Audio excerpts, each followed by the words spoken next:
Well, welcome to a special edition of the First Responder Wellness Podcast. My name is Conrad Weaver, and today I have with me Steve Klick from the Department of Public Safety in Ohio. Steve, welcome to the program. Thank you very much, sir. I appreciate the opportunity. Yeah, tell us a little bit about who you are and what do you do? I'm a retired lieutenant from the Ohio State Highway Patrol. I retired in November of 2018 with 36 years with the division. I've been involved in peer support since 2002 and actually was one of the folks that helped lead the Highway Patrol's peer support team known as the Members Assistance Team up until my retirement. When I retired from the active duty from the patrol, I went to work for Ohio Mental Health and Addiction Services as their First Responder Liaison. They had created the position, a wonderful organization that really has a heart for first responders. And I served in that capacity until July of 2021, when I had the opportunity to go back to the Ohio Department of Public Safety as they were standing up a wellness program. And I was able to come in as the director of the Ohio Office of First Responder Wellness. Yeah, you guys seem to have a really kind of a hand on the pulse of first responders across the state. What do you guys do in your services there? What kind of services do you guys provide to the first responders? So I work with law enforcement, fire, EMS, corrections, dispatch, Ohio-based military, addiction mental health boards, mental health recovery boards. I recently did a presentation for the Ohio Forensic Nurses Association. I've spoke to public information officers out in the state of Utah. So really anybody that we can assist, anybody that we can provide information for, we do. My biggest thing that I do is I do provide a number of trainings, including crisis awareness, self-care. I provide a training about retirement, what it's like when you transition from being active duty public safety into that non-active duty, whether or not you continue to be associated with, or you go into something completely different.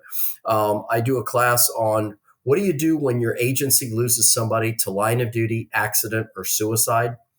We don't talk about the money because there's people that are way more well-versed on that. Talk about how do you help take care of the agency? What do you put in place ahead of time? And then how do you take care of the agency as you're moving forward? And then I also provide what's called QPR training, which is question, persuade, and refer. It's a national evidence-based suicide education awareness and prevention program. One of my other big tasks with my job is making connections, connecting mental health resources to public safety agencies. And what I find is the public safety agencies are open to it. The mental health resources absolutely want to reach out and help. Mm-hmm. It's making that initial connection. And once we make that connection, we step out of the way and they're able to run with it from there. And that's one of the coolest things about what I do is making those connections so that they can continue those resources and they can continue that partnership moving forward. So how recent has this initiative been in place in the state of Ohio? I mean, I guess my question is, I know a lot of first responder agencies historically have not really been on board with mental health things. How recent has that been for the state of Ohio? So the fire service was light years ahead of law enforcement. The fire service has been doing this for years. In fact, the fire service was doing it before it was anything even official. They would go to the incident. They would get back on the same vehicle. They would ride back to the same house as they're cleaning up and they're putting everything back together. They were talking about the incident. And then they went and sit down at the dinner table and they continued to talk about the incident. So fire service has kind of been light years ahead of law enforcement. I took my initial training in 1992 up at Marion General Hospital, and that was also sponsored by a fire department up there at the time.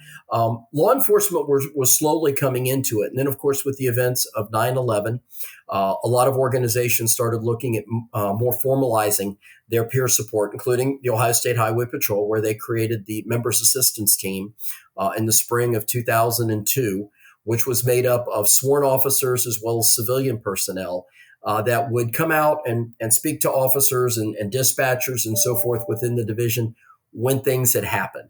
I can tell you that Lieutenant Molly Harris continues to lead that effort. Her workload has exploded compared to what I did back in 1992, 93 when we first started.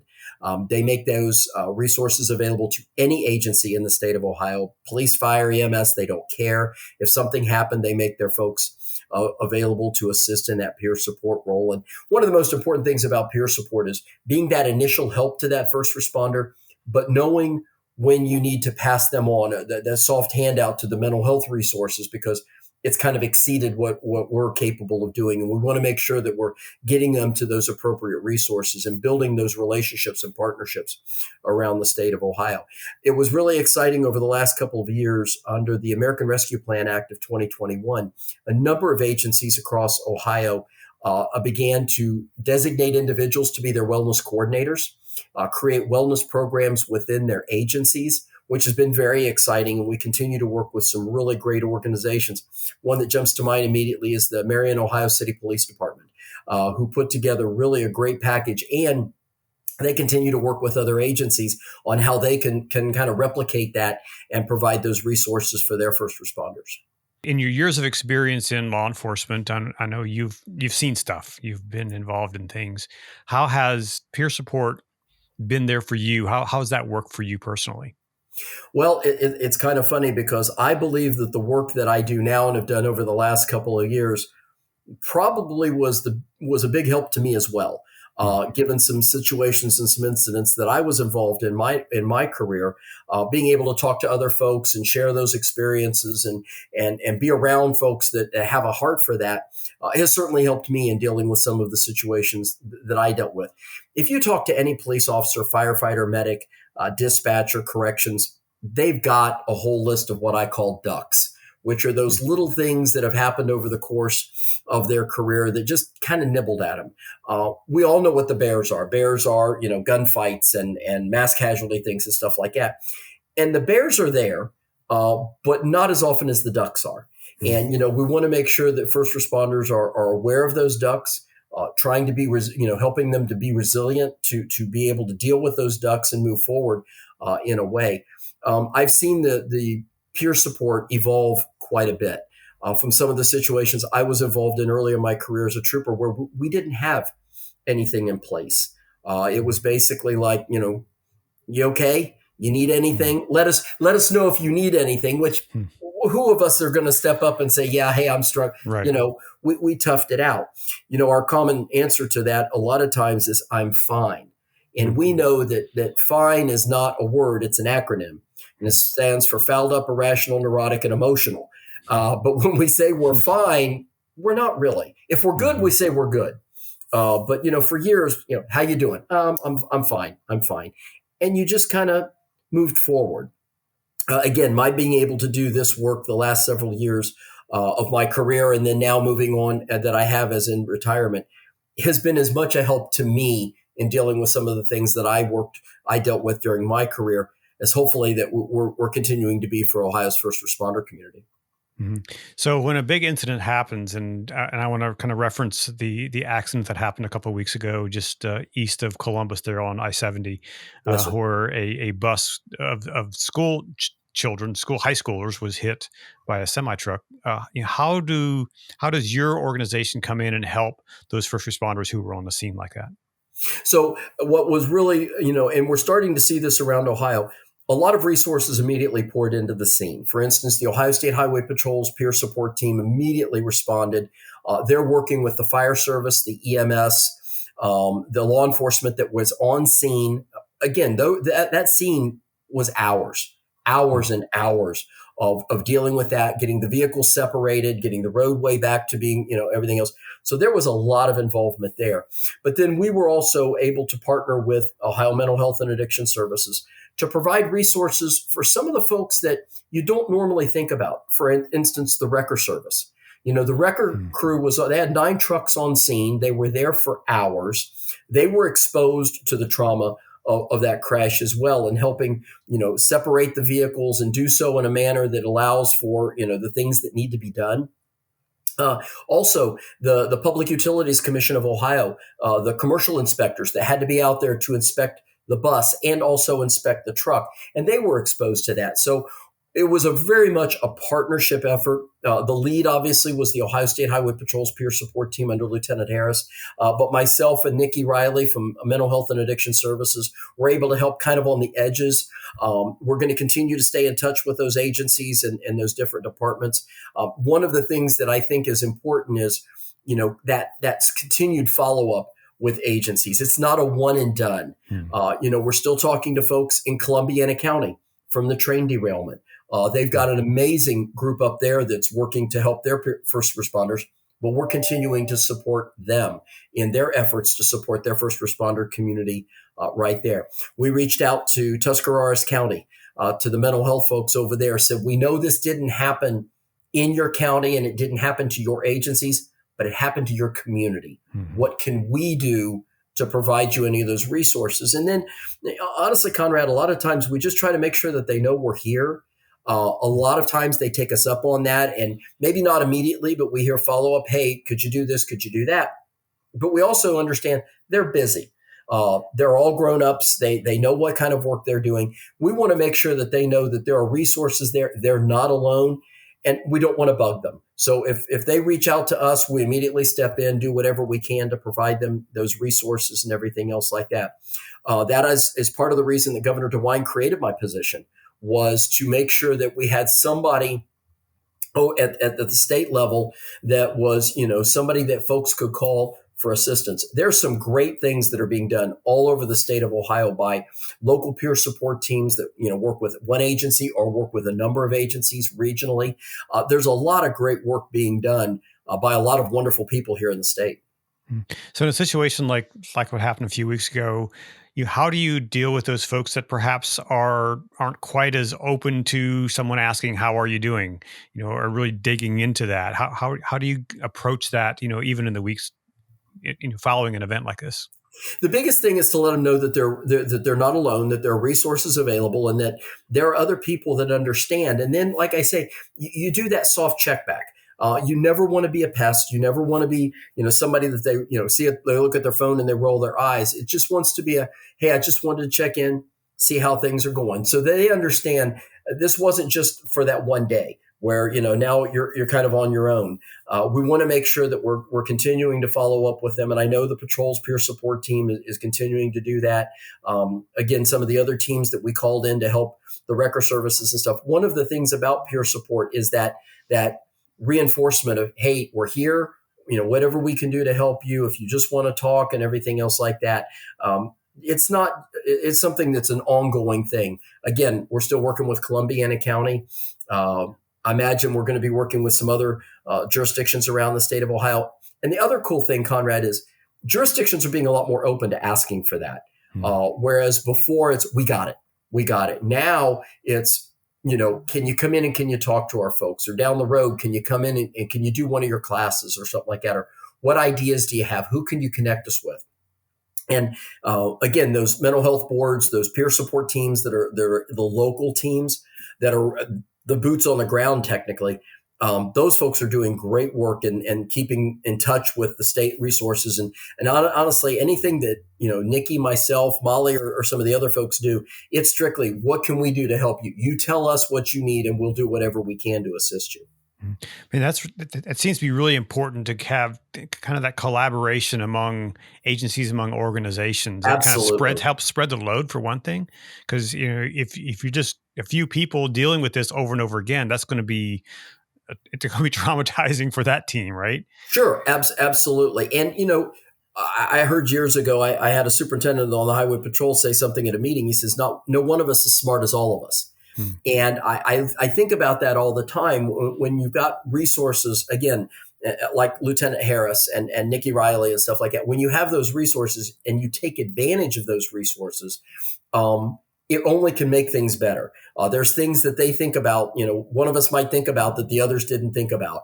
Or, hey, I've got that phone call. That's one thing you don't have to worry about. I'll make those arrangements. You focus over here. I've got that. So it's not all dumped on one person necessarily. And the fact that we all work really well together and we get along, and egos aren't a problem, logos aren't a problem, and our bosses, and that's a key thing, Conrad. Our bosses support that. Not only support it, encourage it. There's nothing, well, this is us. We did this. No, it's not about that. It's about how can we help those folks and where can we draw those resources from and make sure that we're getting those first responders the absolute best that we can to take care of themselves And again, it's not about logos and it's not about standing in front of cameras. It's about how can we help those folks. Is your position unique as far as states go, or do other states have positions like yours that A do lot this of kind of work? states, yeah, a lot of states have some great programs.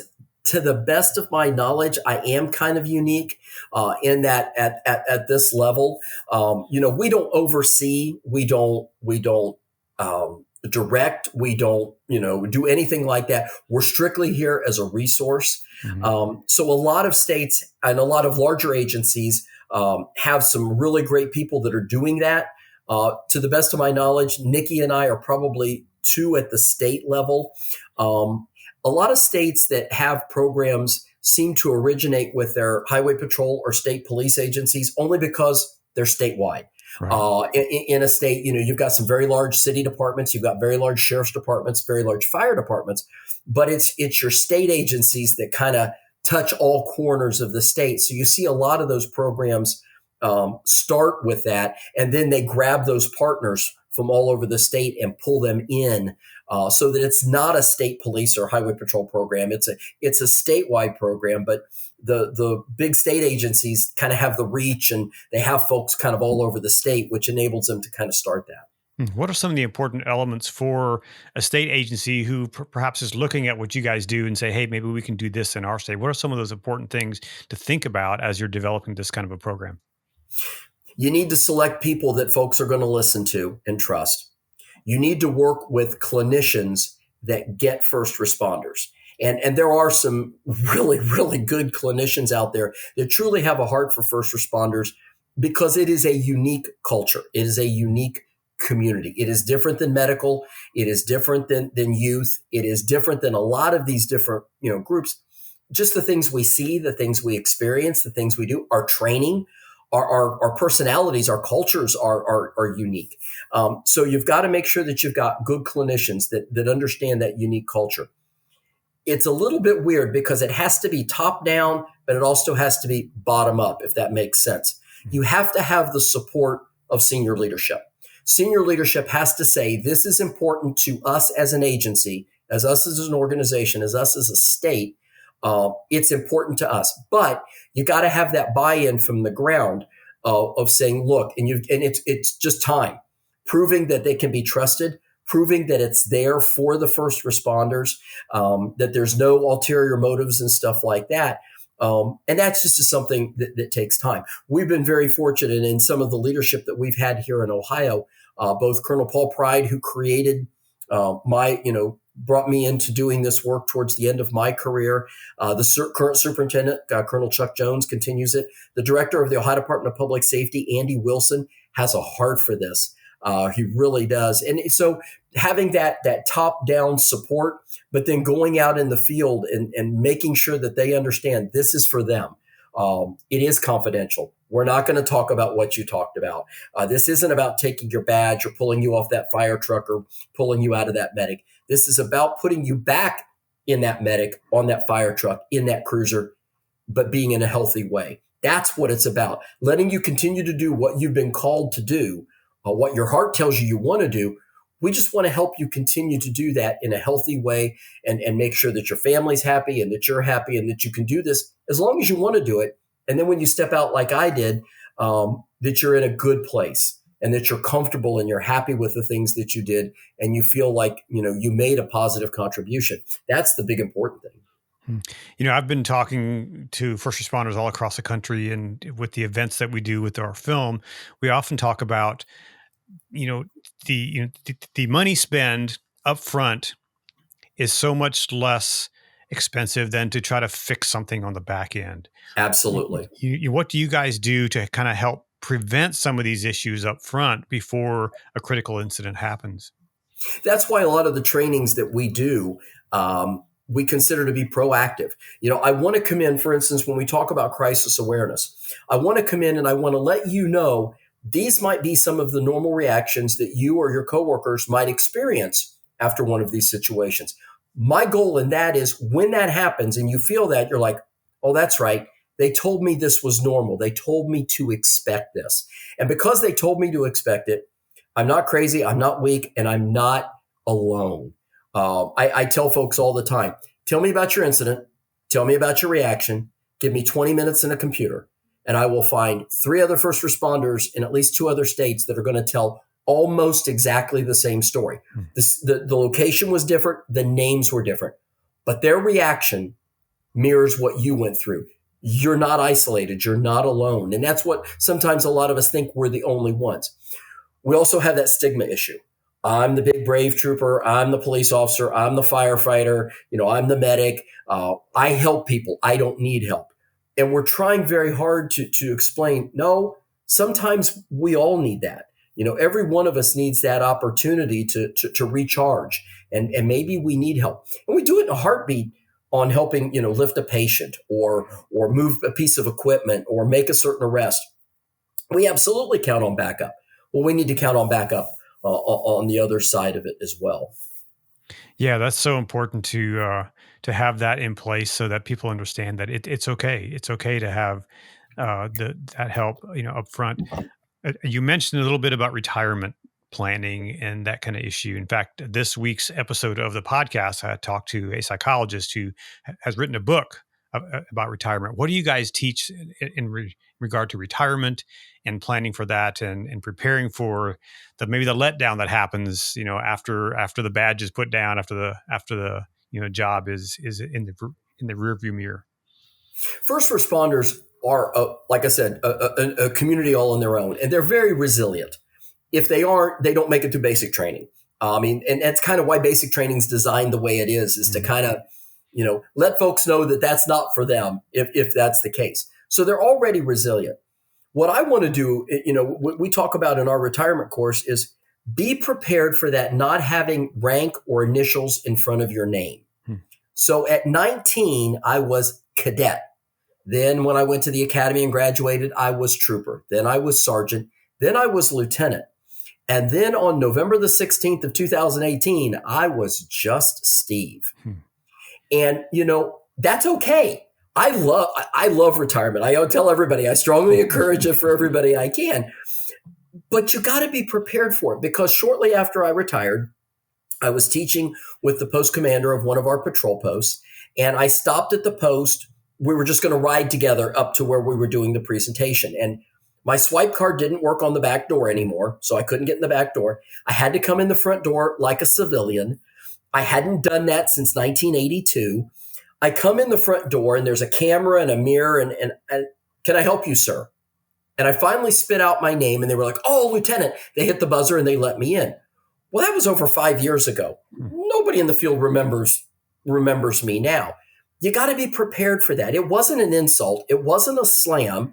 It's just life goes on. You lose touch with some folks. Now, there's people you stay in touch with, absolutely. And I'm an anomaly because I work in the general headquarters of the Highway Patrol. I see those folks on a regular basis. But, you're going to lose touch with some folks. You don't get to jump on the fire truck. You don't get to jump in the medic. In fact, not only do you not get to jump on it, but if you're visiting and the alarm goes off, we need you to step outside because we're going to close the doors or we're going to lock it up. Because we're very resilient, if you tell us something is coming, we deal with it a whole lot better than if we don't know it's coming. And I talk to them about, have an idea what you want to do. If you want to go back into law enforcement, fire service, whatever, great. If you want to go work at a retail store, if you want to become, build decks, if you want to do, but have a plan for what you want to do. And don't tell me you're going to ride your motorcycle, you're going to golf, you're going to fish, you're going to do all, because you're not going to do that 24/7. Because if you're not doing it now, you're not going to do it then.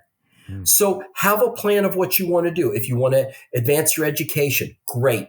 Take advantage of tuition reimbursement if you've got it. Get those things done. Get those education things done that you want to do.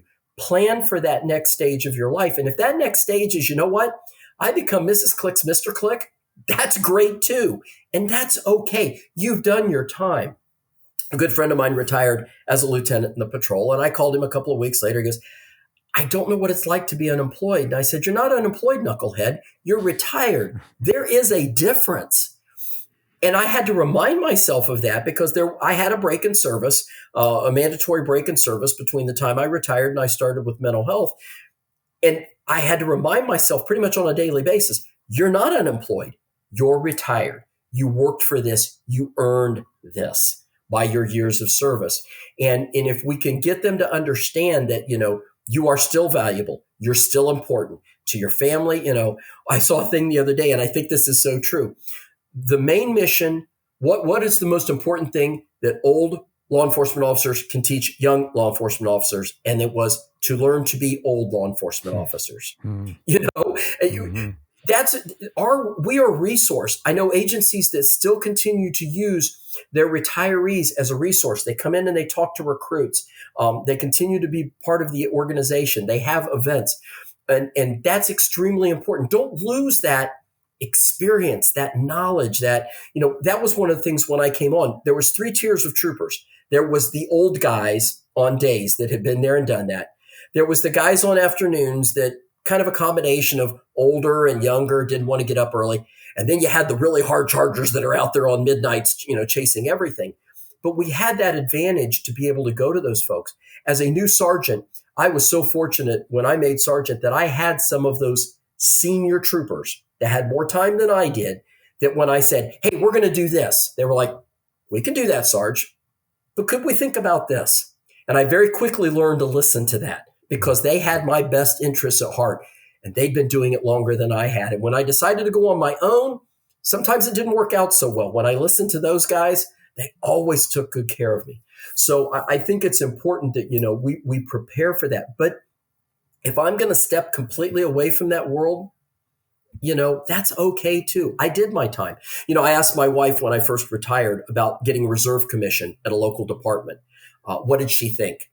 And she goes, well, if I get a vote, I'm going, of course you get a vote. She goes, I would say you did 36 years.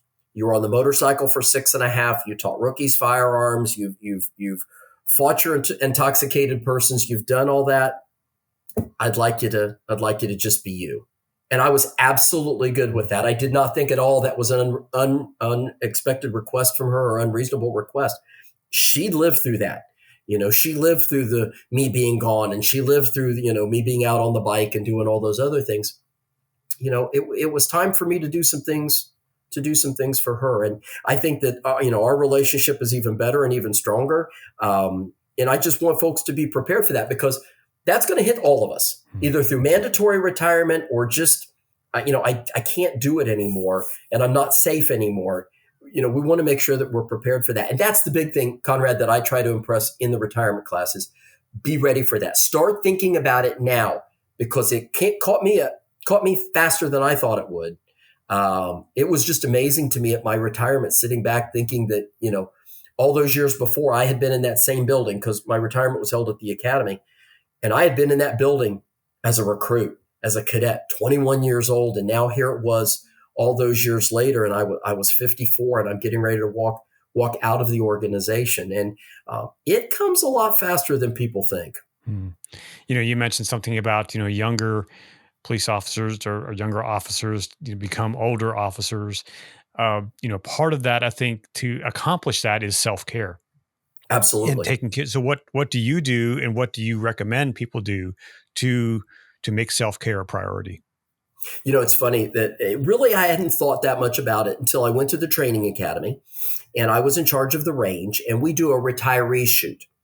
And I introduced myself to these retirees. And of course, as I introduced myself, I'm Lieutenant Click from the Highway Patrol. And in case you're wondering, yeah, I'm Earl's son, because my dad had been on, and I knew a lot of those guys knew my dad.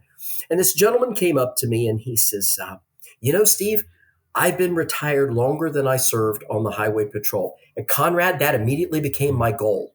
I had some goals. I wanted to be I wanted to be a lieutenant. I made that. I wanted to be on the motor unit. I did that.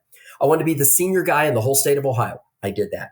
Now my goal is I want to be retired longer than I served, which means I have to live until I'm 91. So, it was a goal for me. So I have to eat better. I don't eat great, but I try to do better. I've got to move. Being able to do this job has been an absolute godsend to me, because I get to continue to go out. I travel all over the state of Ohio, talking to the different first responder agencies. So I'm not sitting at home, watching television and deteriorating. I got to keep moving. I got to be out there. I got to be doing things. And I think that that's important. My family, we lost my mother back in January of 22. And in April of that year, I sit down with one of the clinicians we work with to talk about my reaction to the loss of my mother. And again, I can't go to these other agencies and say, hey, you need to take care of yourself, but I'm not taking care of myself, because they're gonna see that in a heartbeat. Mm-hmm. So I think it's important that, I talk to those folks. I do those things that I need to do to try to take care of myself. I share with my friends that are in this world, when something's going on, I share those experiences with them. There were certain aspects of the Interstate 70 crash that reminded me of an incident that I was involved in up on Interstate 71 back in 1992. But instead of just smashing that stuff down, I talked about it. I talked about some of the memories that came up. First thing that came up was the heat. It's weird. As it was going, that event was going on that day, and I knew people were out there. I remembered the intense heat that they don't show you on television. In fact, it's almost funny when you've been involved in that, because you're like, you can't get that close. Mm-hmm. You don't walk up without gear and do what they do on TV. But I was able to talk to folks. I was able to talk to my wife. I was able to talk to Nikki. I was able to talk to Molly. I was able to share those. That kind of reminded me of that. So it's just an ongoing process, and it will continue to be an ongoing process. Well, that's really good. So what would you say to those first responders, whether they're troopers, whether they're firefighters, maybe this their first year in? What can they do? What should they do in order to have a long and prosperous career? You need to make self-care a priority. We have a bad habit as first responders, whether it's fire or law enforcement. We work every minute of overtime we can because it's money. I'm bringing it in. I probably spend more than I should, as a lot of them do. I get in over my head with my car and my toys and stuff like that. And suddenly I find I'm having to work. I need to make self-care a priority. I need to take some time off. I need to step away from it occasionally. I need to have people in my life that don't do what I do, whether I'm a firefighter, medic, or whatever. I need to have people that don't do that same exact thing. So I can have normal conversations, and I can talk to folks that don't have my same experiences and everything else like that. When it comes to your spouse, there's 3 types of families in public safety. There's the one that doesn't want to know anything. That's a problem. There's the Disney version, wants to know, knows the job is dangerous, but are you okay? That's all they want. And then there's the one I'm married to, which is the high def version. What did it look like? What did it smell like? How far were you away? What did it sound? And you've got to give your families what they request. If you're with high def and you give them Disney, they're going to make up the difference. And the difference is going to be worse than reality. If you're with Disney and you give them high def, there's going to be a fist fight at the door the next time you try to go to work. So you have to give them what they want. Don't shut them out. Don't shut out your family. Don't shut out your significant other. Do it age appropriate and do it to the level they want, but you've got to communicate. You've got to let them know what it is you do, what and why it's important to you. That, yes, I'm away a lot. I miss soccer games. I miss choir concerts. I miss, all these. But this job is important and why it's important to me. But then when you have that opportunity to make sure they know that they're your priority and that you're doing that mostly for their safety. You're out there to protect your community because my family's in that community. You've got to reinforce that with them on a regular basis. And you got to share. You got to talk to somebody. You've got to find those people that you can sit down. And again, if it's around the dinner table or it's, sitting down in a crossover somewhere and just talk about what happened. It never gets better if you don't talk about it. So those would be some of the things that I would encourage younger officers to do. Just make sure that you're taking care of you physically, emotionally, mentally, financially, relationship-wise. It's a package. It's a package. And you will be where I am before you know it. Do you have any recommendations for resources that can help reinforce some of the things that you talked about?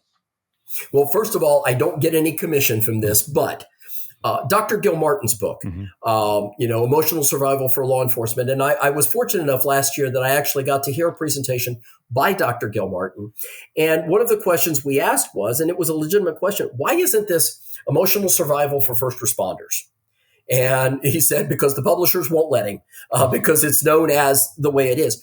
But that's an amazing resource to look at, not only for law enforcement, but for fire, EMS, anybody in public safety.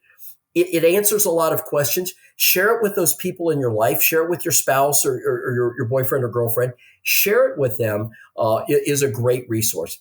Go online. There's some really good stuff out there. Be careful, because there's some other stuff out there. So talk to other people. Hey, what resource did you use? What have you read? Who did you talk to? What is a good clinician that you talk to? What are some good things that you can recommend? Take advantage of the experiences that other people have had. And I think that's, those are some of the best resources. Don't hesitate to reach out to, peer support teams in your area. And, I think I need to talk to somebody. And Conrad, I got an email the other day, and this is what the email started. I'm drinking too much and I need help. I mean, it wasn't, hi, hello, I'm drinking too much and I need help, was how it started.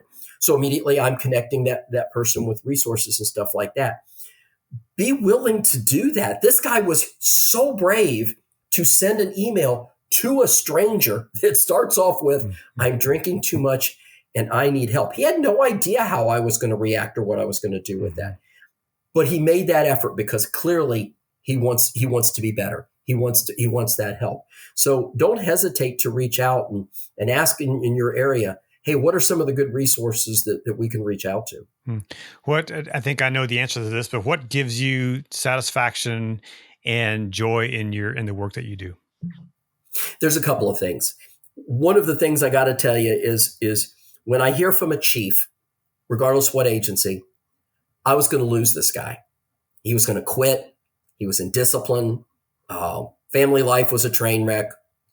And he went to a class, or he went to the Ohio CIS post-critical incident seminars, or he went to the First Responders Bridge, or he met with a clinician or something like that. And I don't know what you said to him, but I got my guy back. Same thing with spouses. We were done. I wasn't going to live like this. And I don't know what you all said or did, but I got my husband or wife back. I got my dad back. Those type of emails or messages that aren't official. They're not some big proclamation that, goes through the governor's office, everything. It's somebody saying that something you said to me resonated. And when things went sideways, I knew it was there.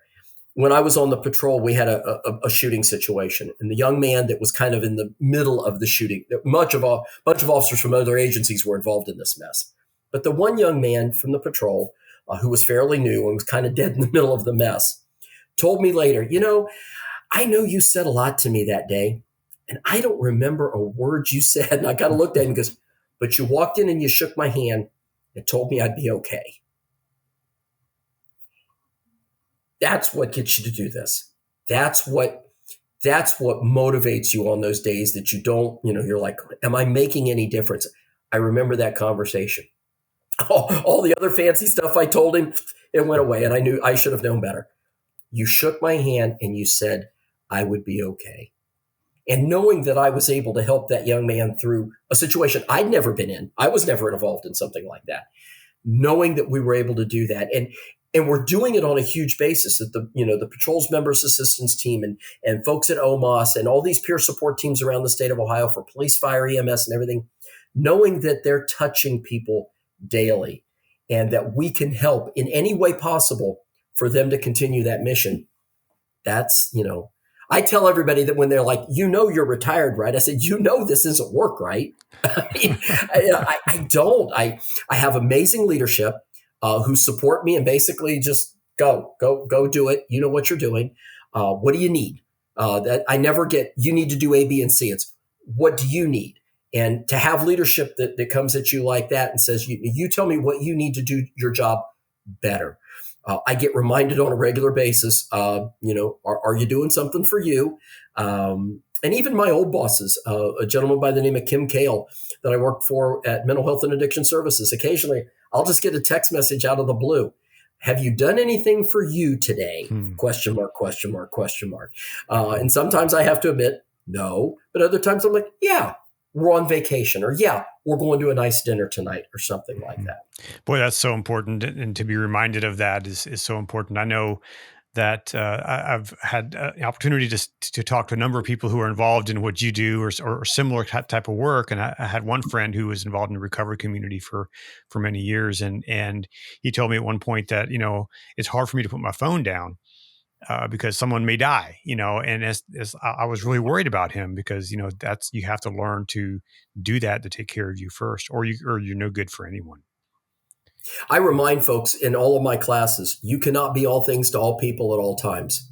You want to be, you try to be, and Mhm. we all fall short. And when we do, it's going to be at the worst possible time for the most important person to us. Mhm. So if we don't take the initiative to take that time off, get away from it, for the most part, on the weekends, I don't worry about admin. Mhm. Admin can wait until Monday. Now, if something comes up, obviously we address it. All of us do. But admin stuff, yeah, I'll get to that.